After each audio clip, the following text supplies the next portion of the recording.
Okay, I think we're ready to go. Hello, everybody. My name is Jill.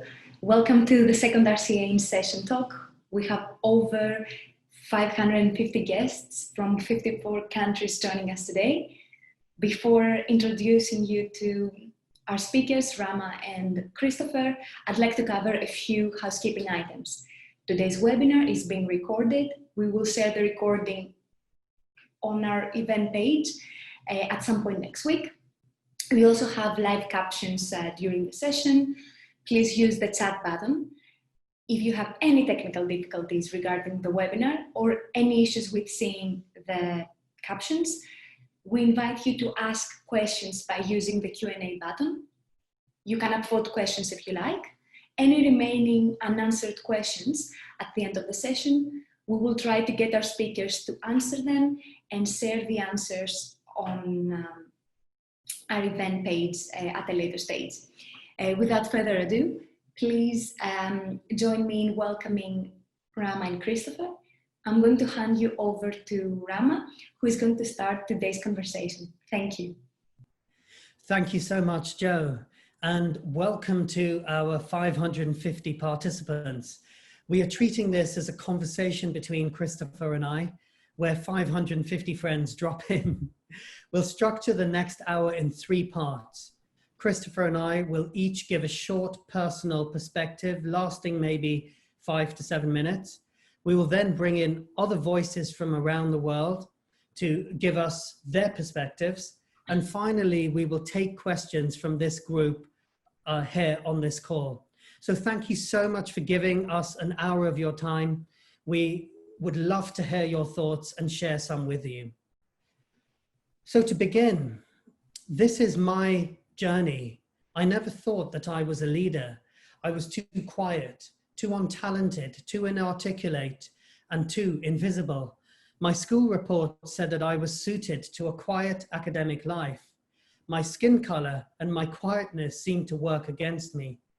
This changed when I actually led something, a sandwich shop at an arts festival with 20,000 visitors over 4 days. No authority figure had seen me as a leader, but I was only 20 at this point, and my school friends volunteered me to run the team. I put all my attention, all my empathy into this. Creating an atmosphere of love and service was the only skill I had, but it was enough.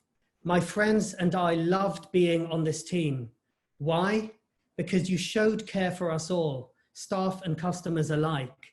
You made this a joyful experience despite the 12-hour shifts. Never forget, that is your strength as a leader. I realized 2 things, that I could be a leader, and in that moment, she was actually leading me. So today we talk about leadership, and we need it because most of what most of us have been taught about leadership is wrong. Leadership is not about being the tallest, loudest, proudest, most male, or most militarized figure. It is not about training to be a CEO or winning the management rat race. It is about open sourcing. This means the democratization of leadership. Everyone can be a leader. I honestly believe this, regardless of age, ability, gender, color, or any other human attributes. It is about deconstructing leadership and reconstructing it together, not a single mind doing it. So we are not held hostage to recurring and repeating challenges. It means an open mind, an open heart, and an open hand. It is not a closed fist, or an authoritarian voice, or a knee on the neck. Leadership should not stifle our breathing, literally or figuratively. It should enable us to be the most vibrant, relevant, and visible versions of ourselves. A catalyzing change can be external, but real change starts within. It is not just the external system that needs to progress. It is also your own internal system. Your values, your abilities, your perceptions, inner change, any inner change that you can make can have great outer effect. So this leads us to creative leadership, an area of research here at the RCA. It brings together design and neuroscience to activate your inner creativity and your potential to lead. It is informed by many conversations and experiences, over 300 creative projects at the Helen Hamlin Center for Design, which I lead here at the RCA. It is based on 3 values of empathy, clarity, and creativity, as you see on screen. These can be applied to individuals, projects, or organizations. And these 3 have to be brought into balance within you and within everything you do. If you only have empathy, you can be a pushover. If you only have clarity, you can be a dictator. Dictators were very clear about what they were doing. Only creativity, and you are a bicycle with no wheels, pedaling hard, but going nowhere. Empathy is the ability to recognize, understand, and reflect on the thoughts, feelings, and behaviors of others. Empathy is not sympathy. Sympathy on the left is just too much, but empathy always gets it right. Clarity, it's what you see, it's when what you think, what you feel, what you say, and what you do are in a straight line. And I guarantee you, you get a good night's sleep if you do this. If everything is in a straight line, you never need to worry. Clarity is not just about being consistent.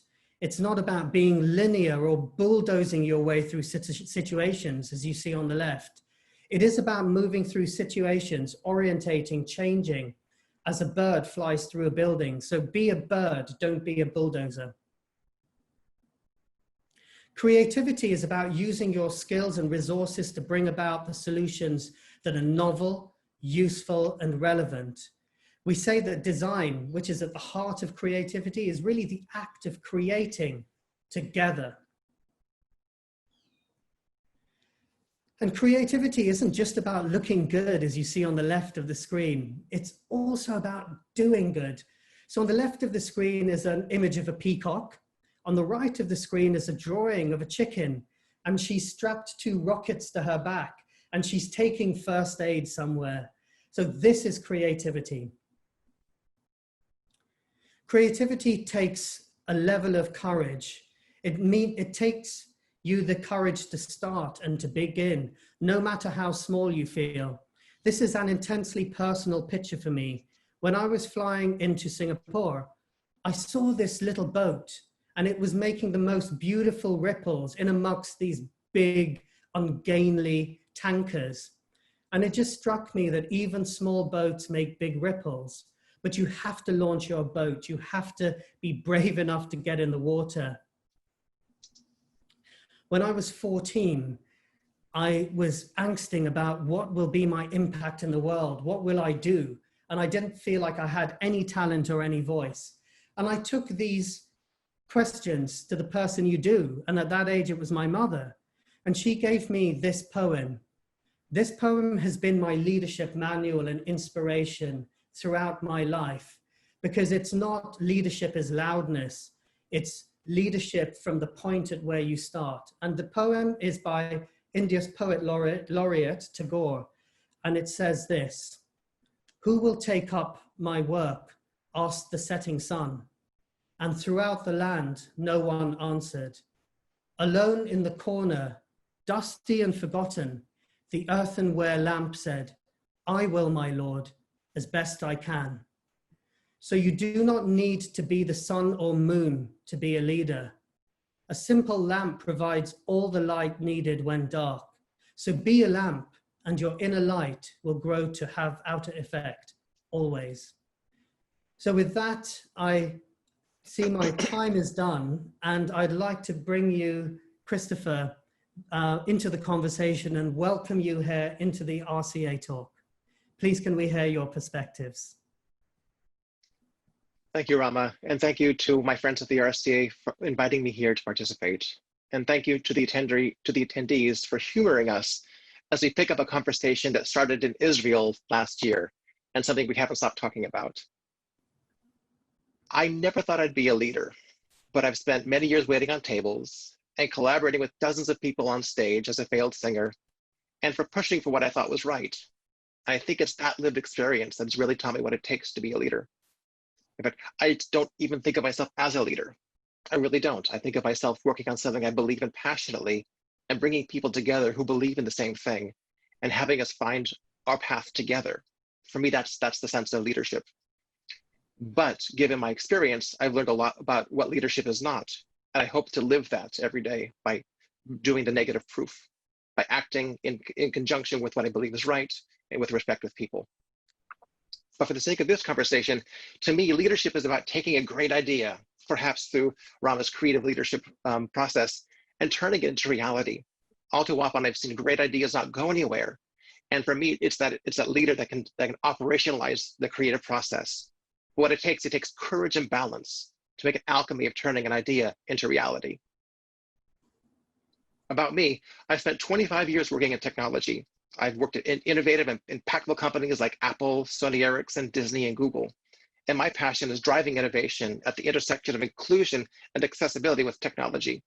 In particular, I've recently been focusing on AR and VR and how it intersects with people with disabilities and how we can use new technologies to really empower people's lives. So today I am the head of accessibility programs and digital inclusion at Google. I'm also the chair for Immersive Captions Community Group for the W3C, the World Wide Web Coalition. And I'm also on the board of trustees for the American Foundation of the Blind. I've spent my career taking ideas and concepts from idea to reality, sort of see myself as an alchemist of technology. Where I'm best at is the early stages where ideas are flowing. And we need to bring some clarity into the process so ideas can coalesce and condense into reality. To me, the concept of creative leadership, clarity, empathy, and creativity, when put together in a Venn diagram, looks like a flower. So creative leadership represents the balance of bringing the needs of others into the creative process. An inclusive solution addresses the needs of the broadest community and is something that is easy to understand. So to me, that solution is like a lotus flower, and the lotus, like an idea, remains fixed in one place unless someone takes action and sets it free. That action takes courage, and that's what I want to briefly discuss. It takes courage to recognize that your idea has merit. Okay, maybe this part isn't hard for some people, but it really takes the courage to understand that you have something that has value. The act of cutting the flower and letting it float downstream is the start, not the end of the process. To be successful, you need to tend it. You need to make sure it doesn't get caught behind another plant, behind a stick, or that it doesn't go underwater from the rapids. And at some point, you'll either pull it out, or it will build up a life of its own and travel beyond your sight. And to me, each of these actions represent what is needed for the creation of a product, which is really where I have most of my experience. So using the language of technology, it takes courage to cut the flower, knowing your product is good enough, the minimum viable product, the minimum emotionally viable product. Make sure this is something that people actually want. Then you want to tend to the flower in the stream. You continue to development. You listen to the community of users so it can evolve. So you've launched your product, but you still have to listen to your users because they may use it in ways you don't understand. So you continue to develop with feedback. And then when you're at the end of the stream, you either recognize when it's done or it's evolved into something new. You either end of life your product because it's lived its life, or you evolve it into a version 2.0. You also need to balance many important priorities. One of the easiest things to ignore, frankly, is yourself. And you are one of the most important resources. There are many books and apps that are centered around mindfulness, which is a good thing, because a leader must never forget that if they are out of balance, it impacts the culture, the product, as well as themselves. As a leader, you need to remember that you are one of the largest influences on your team culture. Again, bringing this down to a product perspective, don't burn yourself out on the launch. Watch for those who do. This is the beginning, not the end. I know from personal experience that it is too easy to get caught up in the magic and drive to solve it, to build an amazing product. But you have to do it and take yourself into consideration. Don't be surprised when users don't do what you expect. Be excited that they're using your product in new ways. Listen to their feedback, incorporate their ideas, because a leader will recognize a good idea and have the courage to listen. Even if it's not your idea, doesn't make it a bad one. Often it's a better one. And then, and this is the most important, don't get tempted by the shiny thing, the next shiny thing. Stay focused, do this thing well, and then move on when it's time. At this time, Black Lives Matter is an important thing that's happening here in the US and across the world. Personally, I've been wearing a BLM bracelet since 2016 to show my support. Black Lives Matter started in July 2013 after George Zimmerman's acquittal for the shooting death of Trayvon Martin. And this is a movement that needed to happen and has become larger each time another murder occurred. Since the murder of Floyd George on the 25th of May, voices around the globe are now calling in unison for systemic change. And the people who are protesting in the streets are protesting during a global pandemic, and yet they persist. Why? Because the cause is just and the consequences are dire. Now more than ever, it takes courage to go into the streets. Now more than ever, it takes balance and outrage. It takes a balance of outrage and advocacy with an eye to the long game so that one can keep on and keep on and keep on. Now more than ever, it takes action to stand up for the changes that need to be made in our society. So we're living in a moment in history where change feels palpable, where there's a cautious optimism that this time it's different. Now more than ever, we need to show courage and to take action. This is true in our life, this is true in our work, and it's true in our society. Thank you. So thank you, Christopher. We're treating this more as a conversation where we can actually ask each other questions. So, you know, we're fair game rather than an interview setup. But as I seem to have the mic, the invisible mic at the moment, I wanted to start off by asking you a question, and it is around failures. You know, I'd love to do a talk one day about all the failures that I've personally experienced and instigated. You talked about the failures, you know, a failed career as a musician, you know, learning from waiting tables. I just wondered, how did that inform your growth as a human being, your learnings as a leader? I joke with people at Google when they ask me, how did I get to Google? And I said, I waited on tables. And they look at me with the funniest face, like, what does that have to do with Google? And I said, it really has to do with learning to read people, learning to understand people, learning to communicate with them. And using a lab situation, a shift at a restaurant is 20 to 30 tables. I had 20 to 30 experiments in terms of learning how to judge someone. What do they want? How do I read between the lines? How do I read what they mean, not what they say? And then they give me money if I do it right. And then it was a very rewarding situation for me. And over years, I developed the ability, I hope I developed the ability to communicate, to be able to bring people together, to listen to what they want as opposed to what they say. And how that leads into leadership is a leader needs to learn how to listen and learn how to communicate. Every time I screw up, I didn't get a tip. And that taught me an awful lot about failure.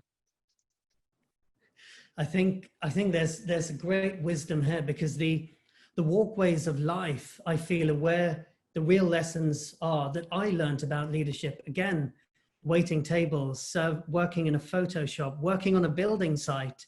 You know, you make a mistake there, you don't have a clarity of instruction and an empathy with what's going on around you, you could lose a finger. So, and when people ask me, where did I most learn about leadership and, you know, have an expertise in leadership? And I say, number one is, please don't call me an expert or a leader. I'm on a journey. And if you call me an expert, I feel my career might be over. But the place that I really learned about it was Indian classical music. Because if you can understand that and communicate it, you can communicate anything. And that also, I know you're a musician as well, Christopher, and we share that. You know, you sent a wonderful recording last night that helped me waft into waft into our sleepland and coherent thoughts for this meeting. But one thing with Indian classical music is about 80% of it is improvised. So if you're not listening, if you're not interacting, if you don't learn those lessons of a unity of community, that you're not the bauble on the podium, you're not the person preaching to the others, you're actually within. If you're not part of those molecules that are there within the system, you're not effective. It doesn't work. But also with Indian classical music, there's no harmony. So everyone has to be sort of single pointed in focus and an understanding of what needs to be done and what's next. So yeah. There's an interesting thing about Indian classical music where, because it's non-harmonic, everyone has the same instructions, everyone moves forward together. In Western classical music, you have harmony, you have an understanding, and you have someone at the front that keeps everyone together. There are different kinds of leadership, but one is sort of more internally driven, the other is sort of externally pulled. There is a beautiful metaphor here that I just want to bring into this for leadership. We did a concert with the London Philharmonic when we were doing Indian classical music. We had a band that was 60 people, and the youngest person was 8, the oldest person was 78. Mixture of men and women, mixture of, a lot of ages and cultures. The Philharmonic rely on a conductor. For this, what we had everyone do is I just walked to the front and I did 1, 2, 3, 4, and then 60 people started. Mm-hmm. And for me, I think that's where I cut my teeth on leadership, learned about leadership. So another question for you, and then, I'm happy to take questions from yourself. When we look at leadership, we often see two broad categories, a division of two broad categories. There's the personal and there's the organizational. So if you want to improve yourself personally, eat more fruit, have a carrot, go running, do yoga. If you want to improve organizationally, go to Deloitte or McKinsey or IDEO or any sort of great consultancies that's out there. But often the advice doesn't mix or match or meet. Why is that? Why do you think that is? Why do we expect organizational change without expecting personal growth? Because you have different things that you're being rewarded for. In organizations, they're rewarded for ROI, they're rewarded for consistency, they're rewarded for innovation, yet real innovation is actually kind of scary. So I think it takes courage to be able to cause that kind of change. And it's the same courage in terms of personal change. You have to realize that you're not okay, or you can be better. And without that kind of self-awareness, you can't change yourself. Without organizational self-awareness, you can't change your organization. And it takes one will lead to the other. Because I don't think someone who doesn't have a personal awareness will have the situational awareness for an organization to understand what needs to change. Yeah. Personally, and no offense to like the Deloittes and McKinseys, they come in, they ask a bunch of questions, they leave a report, they take some money, they leave. They're not really, they have nothing at stake. So I think that the most powerful organization comes from within, by the people who care, by the people who know, by the people who really understand how things need to happen. So I kind of see something here of, unless anything changes, you don't get paid. Imagine if that would put a personal stake in it. So is there anything you wanted to ask me? Yeah, just thinking back of your experience, I didn't know about the sandwich shop and the photo shop.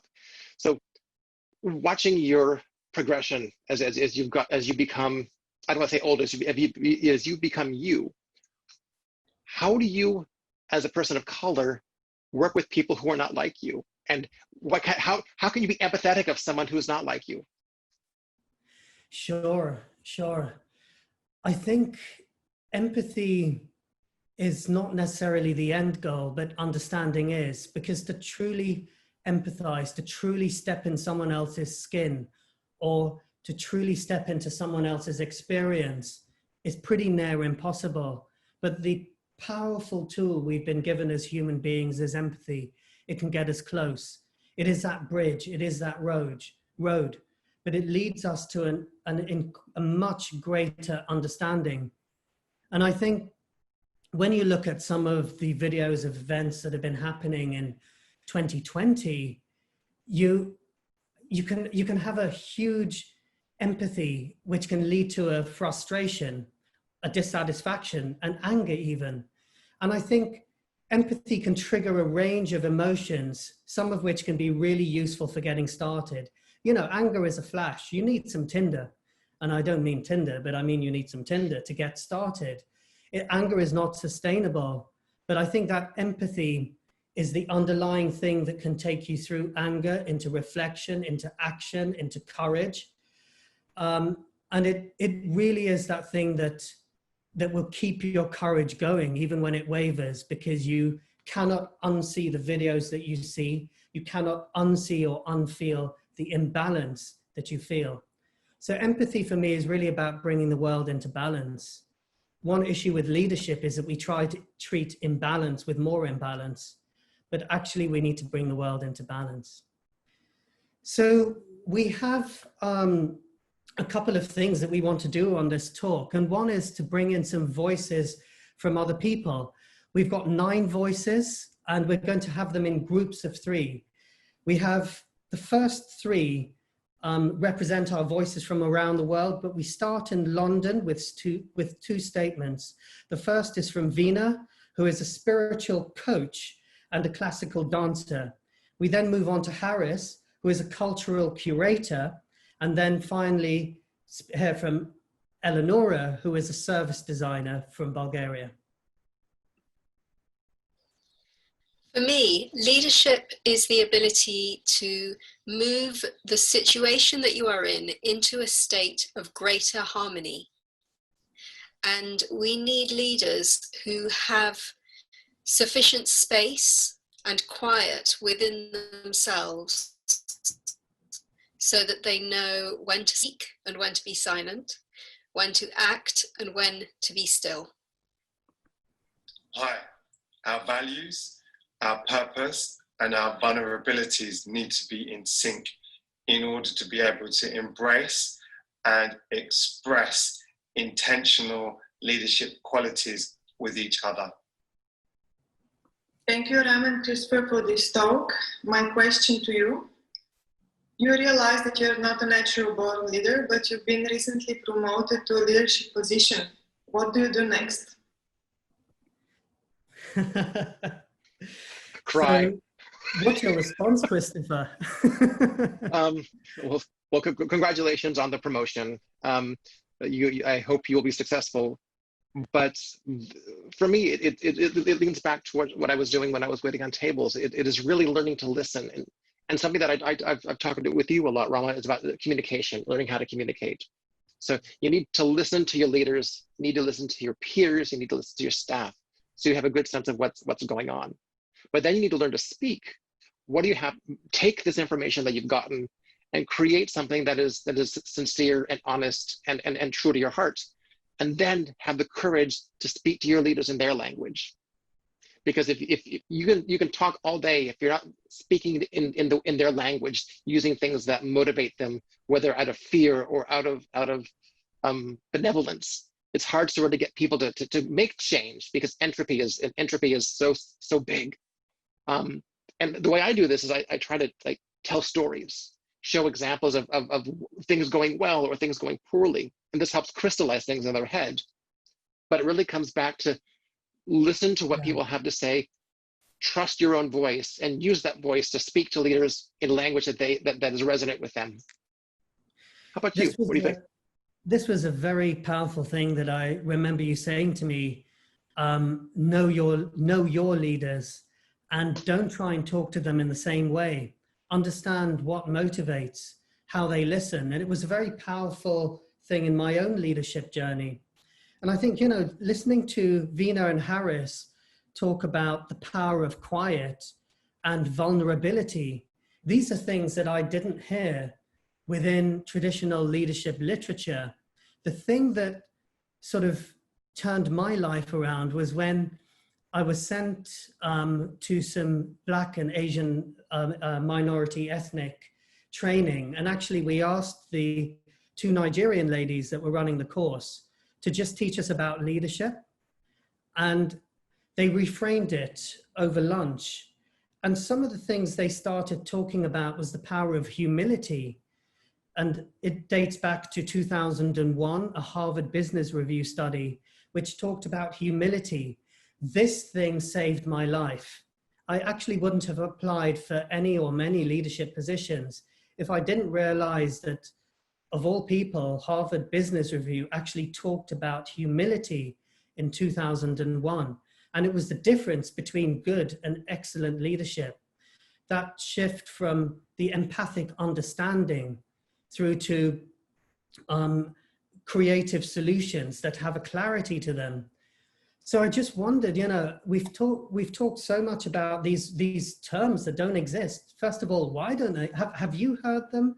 And why don't they exist in, you know, why aren't they written loud and proud on the walls of leadership training? Well, if you look at our political culture, both sides of the pond, being humble isn't going to get you where you need to go, or at least that's what they say. I think it's easy to be loud and bombastic and get attention in the short term. I think it's harder to lead long term unless you have humility. Without humility, you can't be empathetic, because it's not all about you. It's not because of your greatness, your inherent greatness. You're not the smartest person. You could be the smartest person in the room or not.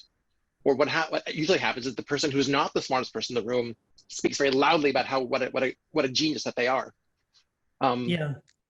And I think that makes it hard, because then people value being boisterous, being blustery, as opposed to being thoughtful and quiet. Yeah. I find that people who say the least say the most, and that's not politics these days. There's a great book that came across my bookshelf, and I'm going to horribly misquote the title, but it's something like The Power of Quiet in a World That Won't Shut Up. So are we seeing, do you think we're seeing, you know, are we seeing empathy, listening, humility, vulnerability sort of trickling in? You know, when we look at the response to the pandemics, for instance, there's articles and there's that are out there that look at the different responses from world leaders, and empathy plays a real role. You know, you kind of feel that the rise of the empathic leader is unstoppable. You know, is that something you feel as well? I not as much as I want to see. I think it's a pendulum, and I think we're past the point of the, I don't want to call it any specific leader. We're past the point where being loud and aggressive is going to be effective, because when you don't listen to other people, you're not able to actually see the problem. And then if you talk and you talk and you talk, you have this 24-hour news cycle where you're constantly being refed the same information. We've created a culture where people don't even agree on the same facts. So it's really difficult to be empathetic when you don't even understand their language anymore. It comes back to that ability to communicate.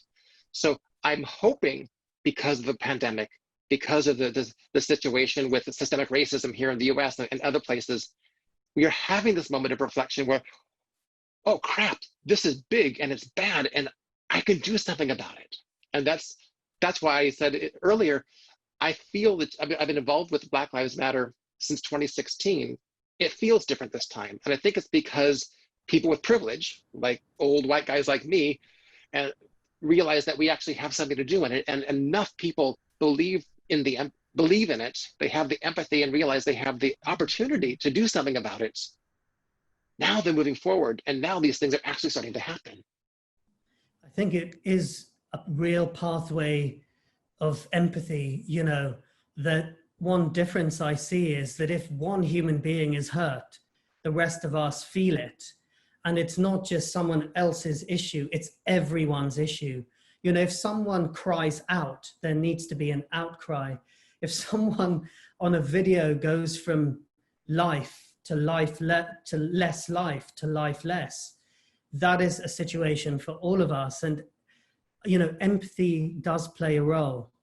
So our first trio of comments and questions sort of seem to loosely deal with empathy. Our next group of voices from around the world deal with the educational, the ethical, and the empirical. I think it's very much talking to clarity in the Creative Leadership Trio. So we have three voices here. There is Lefteris, who is an educator from the New Art School in Spain. We have Parul, a UX designer from Singapore, who works with MediaCore. And then we have Yadavan, who is a senior manager at Deloitte in Denmark. Hello, Rama. Hello, Chris. I'd like to ask you, how can we better educate the next generation of creative leaders? Thank you. How to have a dialogue about what is ethical versus what is profitable when making decisions that impact people. Hi, Christopher and Rama. I'm Yadavan Shanmugam from Aarhus in Denmark. I'm head of a consultancy department at Deloitte.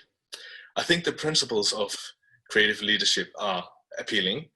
I'm curious to know a bit more about where the inspiration comes from this methodology. And can you please explain a bit more about the empirical studies and research that underlies this methodology? So just to paraphrase in case, to make sure everyone's internet connection was being inclusive, Lefteris was asking about the next generation of creative leaders. Parul was talking about how do you, what role, what balance is there between ethics and profit? And Yada, very much a Deloitte question, was asking about the empirical side of creative leadership, what underpins it. So Christopher, do you want to have the luxury of going first in your responses? Well, I'll let you take the last one. I think that's definitely more up your alley. I think, in fact, I went first last time. Why don't you go first? Okay, well, I will take the last question first. One of the things we see in research, in academic research, one of the balances we see at the Royal College and of Art and beyond is a balance between qualitative and quantitative, between deep data and big data. Big data, which farms a lot of numbers, deep data, which looks at the individual. You know, big data is like going through life, knowing the names of 1,000 people, like a phone book. Deep data is actually knowing the details of the lives of 10 people, actually having 10 close friends, not just a phone book for company. So we balance the two. In creative leadership, we have two main tracks that we run on. One is design and the other is neuroscience. So we have a great neuroscientist. Her name is Dr. Melanie Flory from Mind Rio. And we've been working together over the last 2 years to really underpin some of these hypotheses. So can you measure empathy, clarity, and creativity? The answer is yes. Can you upskill people? The answer is yes. And we do run courses on this. That's not a pitch, it's just a statement. And I think when we look at the issue of education, I'm going to leave ethics and profit to you, Christopher. But when we look at education, education is incredibly important because empathy, clarity, and creativity don't have a sell-by date on them. You know, it starts from when you're born, even before you're born. Empathy, clarity, and creativity are human values. So I know Lefteris, I think these values are things that are experienced. They're not to be learnt. They are not simply to be taught. They're to be, they carry with them the seal of experience. And because they are very human, they're not the premise of one particular group. Creativity doesn't belong to designers. It belongs to everyone. It's a human attribute. So with that, I'm going to hand over to Christopher. You know, what are your thoughts on these three questions? Let me start with the one you just talked about education. And I think you and I represent what it means to be educated. And it's not the MBA programs. It's It's actually learning from people. So my recommendation is get out of this, take your MBA if you need it. But I think the people who get an MBA, who love the MBA, are coming at this from a business perspective and not a leadership perspective. And I think there's a difference between the two. So what I'd love to see is someone, after they get their MBA, go volunteer in Africa, go volunteer in Southeast Asia, and see what the real world is like. Because it's dirty, it's beautiful, and it's dirty, and it's not what you see in London. It's not what I see in San Francisco. Well, maybe what I see in San Francisco these days, but that's a different problem. And why this is important is because the smaller the world becomes through technology. I mean, here we are having a conversation, and I wish we were back in Israel. We'd have a beer. It's a little early for me for a beer. But the smaller the world becomes through technology, actually the farther apart become because of travelization. Because now you're being confronted by people who are not like you, and often people's first reaction is not wonder, it's fear. So I think that's one of the reasons why we're seeing some of the unrest around the world, is because we now see people who are not like us in our living rooms, on our TV screens, on our laptop screens, and people react in a tribalistic fashion. So what we need to do is burst through these bubbles, break through these tribal barriers that don't need to exist. And you don't get that from an MBA. And when it comes to being a leader, I mean, I worked at Apple. I have stories that I could tell, but to me, a constructive and sincere honesty is really important when it comes to working with your people. And you don't get this in an MBA program. You get numbers and spreadsheets and stuff like that. But what you really want to be able to do is have a conversation, tell them the truth, but do it sincerely. Do it with as a gift instead of as you're doing a crappy job. You need to do better. No, that doesn't help anyone. It makes them defensive. But if you can bring them along into the conversation, then you're going to actually have a chance to make them better. Great. No, I think, there's so much there, and I think it is beer o'clock in Israel because they're ahead of us. We should move on to the third round of questions. And these really look at inclusivity and accessibility. So we start off with Oni, who is president of a European network for inclusive design, Design for All, and runs her own inclusive design consultancy in Norway. Then Juan Diego, who is an educator in Medellin in Colombia. And then we end with Sonali, who is a UX designer, a conversational designer, working at Tata Consulting Services in Mumbai. Hello, Rama and Christopher. It was great to see you at Include in Detroit last November. Here is my question for you. The Helen Hamlin Center for Design is about inclusive design, and you, Christopher, are head of accessibility at Google. So, how does this link with creative leadership, and how can it be applied to drive innovation in business and public sector? Hey Rama, how are you? I was wondering, how do you deal with vertical relationships and vulnerable communities when you are working in a design project and you want to do an empathy process? Thanks again. Bye. Hi all, my name is Sonali. I'm from Mumbai, India, and my question is, how can lack of good listening lead to exclusion, and what we can do to overcome it? Thank you. Great, thank you. And just to summarize again, Oni asked about how inclusive design, the design for the widest number of people, underpins creative leadership. Juan Diego asked about the power of empathy. And Sonali brought it back to listening. What do you lose out when you don't listen? So Christopher, is there any one of those or all of them that you want to make a few comments before we take questions from the people online? Yeah, I think I can have a similar thoughts come to mind for the first two questions. For me, the core of inclusion is really understanding that the world is not like you. It's that clarity that you are not your audience, you are not your users necessarily. And though that may scare some people, it's actually a really exciting puzzle to solve. For example, I'm here, I'll put on my accessibility hats. Right now, there are 466 million deaf people in the world, and the expectation is there'll be 900 million by 2050. So from a business and innovation opportunity, that's huge. That's almost 1 billion people in the next 30 years that need a technological solution.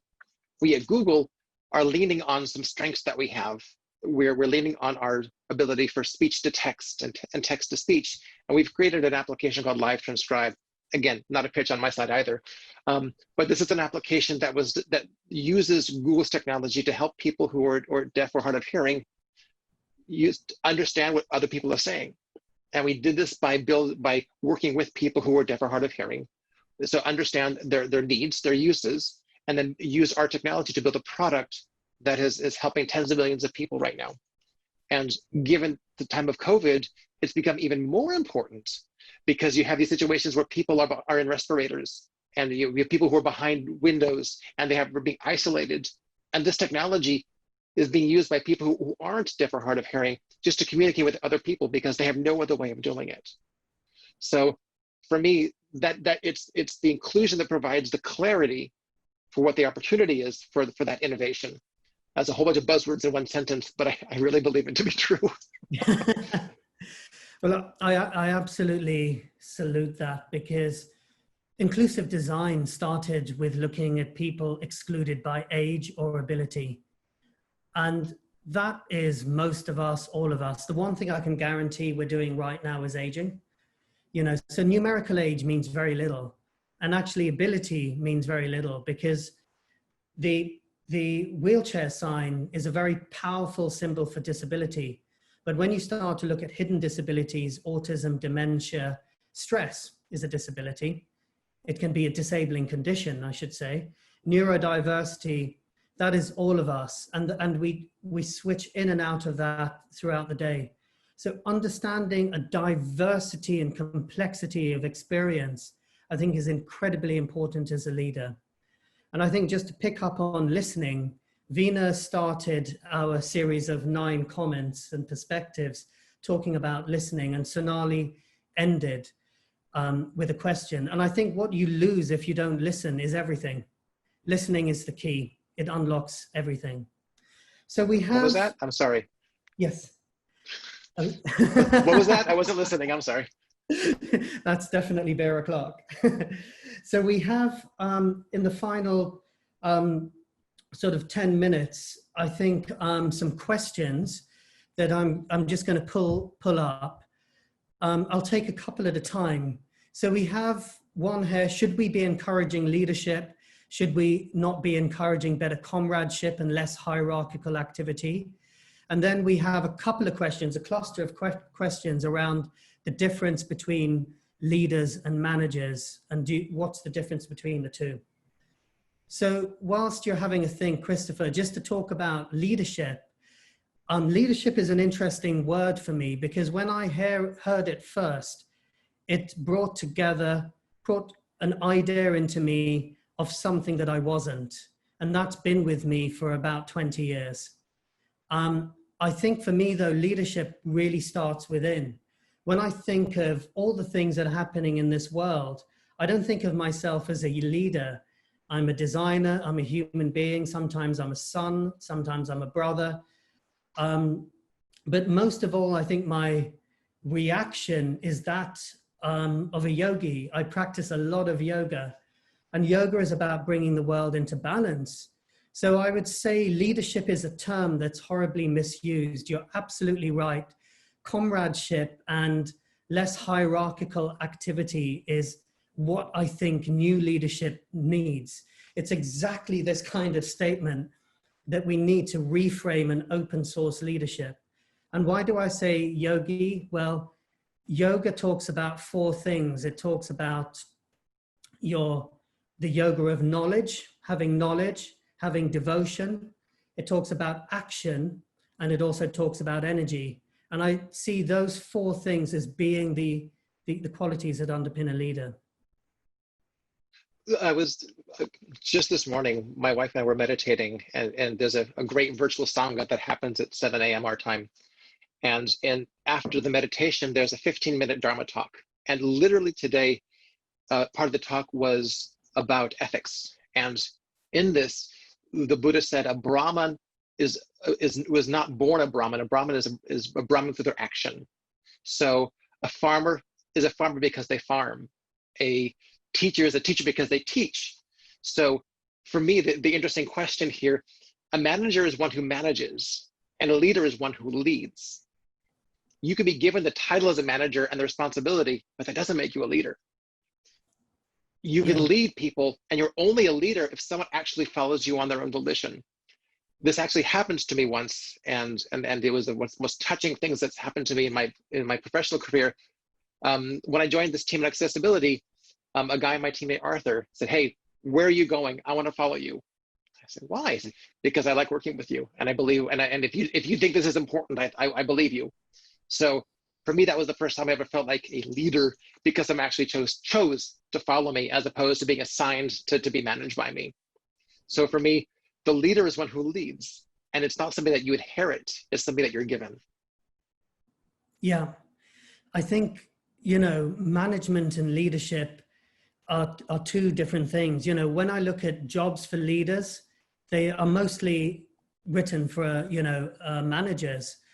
Mm-hmm. Even CEO positions, even when you look at the kind of profiles of people who lead a country, and it's managing is definitely necessary on the road to be a leader, but it doesn't bring in any of the kind of visionary capabilities, the democratized feelings. It doesn't bring in any inspiration, listening, or the humility, the empathy that we talk about. And that would be my kind of one sentence kind of comment. Just to take a couple more questions. Someone who's remaining anonymous, probably for good reason, says, how do you account for our current crop of appalling leaders and people's continued support of them? I find it really puzzling. And there's another question here from a Lucy who says, how do you manage people's expectations when engaging them directly in the creation process, when perhaps there isn't necessarily an understanding of operational or resource capacities or limitations? So one is about the current crop of leaders and the other is about managing expectations. Well, in terms of leadership, at least for me, I mentioned it a little while ago, it has everything to do with a perspective of what a leader should be that is not particularly thoughtful or deep. Someone will follow someone who is loud and yells the loudest and speaks to people's fears. And you separate them and you create these tribes. And here in the US, the tribalism has gotten extremely deep and extremely toxic. And that's not leadership. That is just being I don't want to say what I'm thinking. I could get in trouble for it, but there.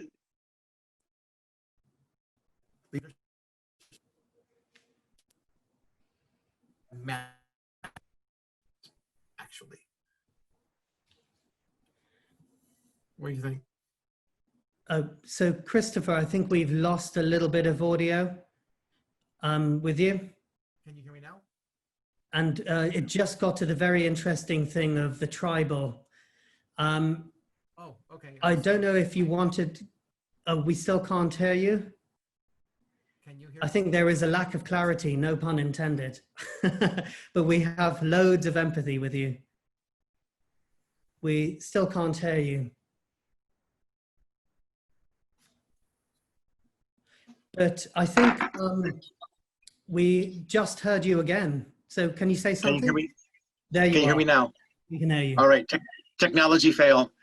Okay, so for me, what we have now is not leadership, we have tribalism and we have managers and poor ones. Because a leader brings people together towards a common goal. That's why you lead to some place. You don't just tell people what to do and expect them to do it. They're not gonna follow you. They can fear you, and they'll do it because their fear of reprisal, their fear of punishment. But that's not being a leader. That's being a dictator. Yeah, yeah. And I think for me, a very simple answer is, you know, leadership is about a unity of will. One of our participants today wrote a beautiful message on LinkedIn he said, he's from India. He said, when I look at the wave, I ask which one of those atoms is a leader. But my answer is none is the leader. They are all the wave together, and together a wave can carve stone, can cut a mountain, can reshape a landscape. And I think that is a beautiful representation of unity of will. I think we have a couple more minutes just to answer a few more questions. One is a favorite one. It's from Rosalind, who asks about clarity in a crowded and noisy marketplace. How can we educate and promote clarity? You want to take this one first? I got the last one. Okay, so I think we're probably down to a few sentences. Clarity for me is the most unexpected aspect of creative leadership, but often that's what we're looking for. We may say that we are looking for a rise, we're looking for praise, we're looking for a whole host of things, but often what needs to be given is clarity. Even in an unpleasant situation, clarity is still a powerful tool. So if we can learn to speak clarity honestly with a sense of empathy, it then carries that sense of authenticity. And I think that carries it through a crowded, noisy marketplace. So final question for yourself, Christopher. This is from Gil. Leaders must be passionate. So how and where to find the passion? How can we keep the flame burning? What a question for 2020. There are plenty of opportunities. For me, balance. You and your yoga, me with my Buddhism right now, balance is the key. If you burn yourself out, you're done. You have nothing left to fight with. You need to have a passion for something that's worth fighting for or worth developing for. You need to have the balance of self and awareness of self to make sure that you don't burn out and put yourself in a situation where you could do yourself harm or do other people's harm. And then you need to have the wherewithal to understand what that next step is. Because you can fight and fight, but if you don't do it thoughtfully, you can't actually make change. And you can tell what I'm thinking about these days when I'm talking about fighting. It's not product, it's people. Yeah. And I think, you know, we must draw at least the conversation to an end. I don't know if there's a final sentence that you want to say to the assembled group, Christopher. I mean, that was a pretty beautiful point. Again, just thank you. This has been really fun, and we need to keep this up in real life, dude. So I think, you know, the one final thing was from Jinhook, who said, was there a turning point that made you truly believe you were a leader or an expert in your area? And I think it would be true to say for Christopher and myself, neither of us believe we are either of those things, because every day is that opportunity to learn, to be contradicted, to grow.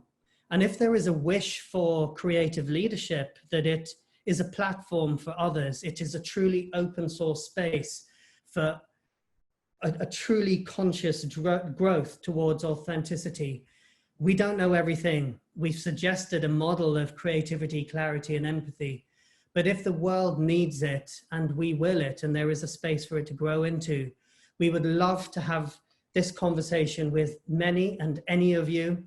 We would love to grow you in that open source space. And to that end, we will be asking you all, if you want to keep connected, we've got some exciting things planned, which are truly open source and open growth, we hope, around this conversation of leadership. We have learned as much from you as we hope we've shared something of value with you. So really want to bless your efforts, to ask that love and light be your constant companions, and that your inner consciousness shines greatly into outer effect. We will be sharing an email with all of you. I think we may even be sharing it on the chat function as we speak.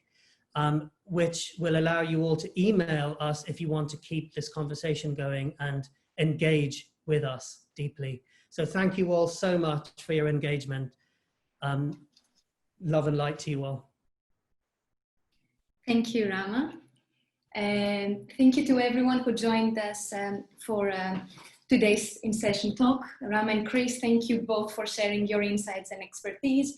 If you have any additional questions, as Rama said, or would like to connect directly with us and the speakers, you can either reach out directly using the contact information on this slide, and you can reach out via social media at RCA Short Courses on Twitter and Instagram, and make sure to check out our event webpage for upcoming in-session talks and how to register for free.